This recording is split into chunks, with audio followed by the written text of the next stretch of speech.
అందరికీ నమస్కారం. ఈరోజు మనం ఒక అత్యంత శక్తివంతమైన ఆధ్యాత్మిక విషయం గురించి మాట్లాడుకోబోతున్నాం. మన జీవితంలో కష్టాలు వచ్చినప్పుడు, గుండె బరువెక్కినప్పుడు మనకు తెలియకుండానే కళ్ళలో నీళ్లు తిరుగుతాయి. చాలామంది కన్నీళ్లను బలహీనత అనుకుంటారు. కానీ ఆధ్యాత్మిక ప్రపంచంలో, ముఖ్యంగా దేవుని సన్నిధిలో కన్నీటి ప్రార్థన అనేది ఒక గొప్ప ఆయుధం. ఈ వీడియోలో కన్నీటి ప్రార్థన వల్ల కలిగే 5 అద్భుతమైన ప్రయోజనాల గురించి వివరంగా తెలుసుకుందాం. ఈ వీడియోను చివరి వరకు చూడండి, ఎందుకంటే చివరి పాయింట్ మీ జీవితాన్నే మార్చేయగలదు. పాయింట్ 1, హృదయ శుద్ధి మరియు మనశ్శాంతి. మొదటిది, హృదయ భారం తగ్గడం.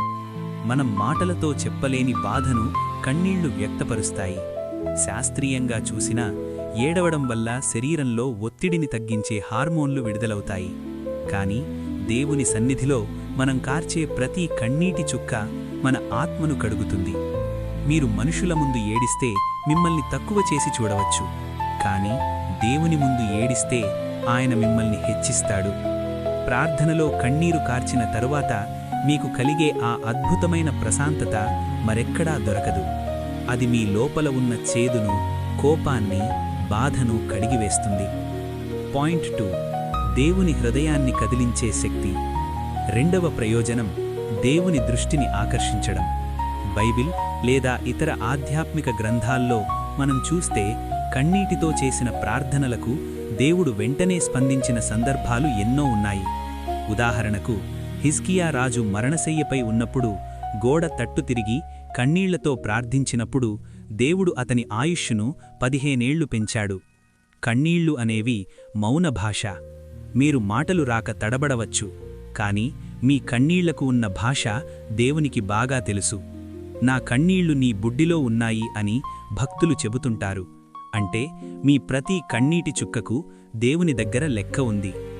పాయింట్ 3, అసాధ్యమైనవి సుసాధ్యమవుతాయి. మూడవది, అద్భుతాలు జరగడం. లోకంలో డాక్టర్లు చేయలేని పనిని, డబ్బుతో కాని పనిని ఒక చిన్న కన్నీటి ప్రార్థన పూర్తి చేస్తుంది. అనేక మంది జీవితాల్లో సంతానం లేనివారికి, అనారోగ్యంతో ఉన్నవారికి, అప్పుల బాధల్లో ఉన్నవారికి ఈ కన్నీటి ప్రార్థనే మార్గం చూపింది. హన్నా అనే స్త్రీ కన్నీళ్లతో ప్రార్థించి సమూయేలును పొందుకుంది. మీ కన్నీరు వ్యర్థం కాదు. మీరు విత్తే కన్నీటి విత్తనాలు ఆనందమనే ఫలాలనిస్తాయి.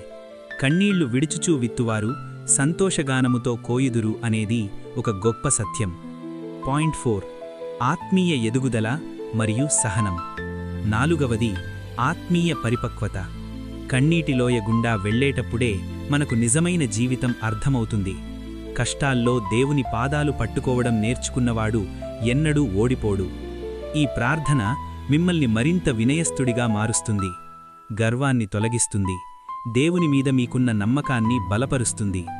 మీరు దేవునికి ఎంత దగ్గరవుతున్నారో మీ కన్నీళ్లే సాక్ష్యం చెబుతాయి. చివరిగా ఒక మాట, మిత్రులారా, మీ కన్నీళ్లను చూసి ఎవరూ లేరని బాధపడకండి. లోకం మీ కన్నీళ్లను చూసి నవ్వవచ్చు, కాని దేవుడు వాటిని తొడవడానికి సిద్ధంగా ఉన్నాడు. రాత్రికాలమంతా ఏడ్పు నిలిచినను ఉదయమున సంతోషం కలుగుతుంది. మీరు ఈరోజు ఏ సమస్యతోనైనా బాధపడుతుంటే ఒంటరిగా కూర్చుని దేవుని సన్నిధిలో మీ మనస్సును కుమ్మరించండి. ఆ కన్నీటి ప్రార్థన మీ జీవితంలో ఒక కొత్త వెలుగును నింపుతుంది.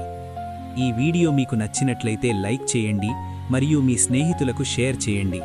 మీ అభిప్రాయాలను కామెంట్ రూపంలో తెలియచేయండి. మరిన్ని ఆధ్యాత్మిక విషయాల కోసం మన ఛానల్ని సబ్స్క్రైబ్ చేసుకోండి. ధన్యవాదాలు.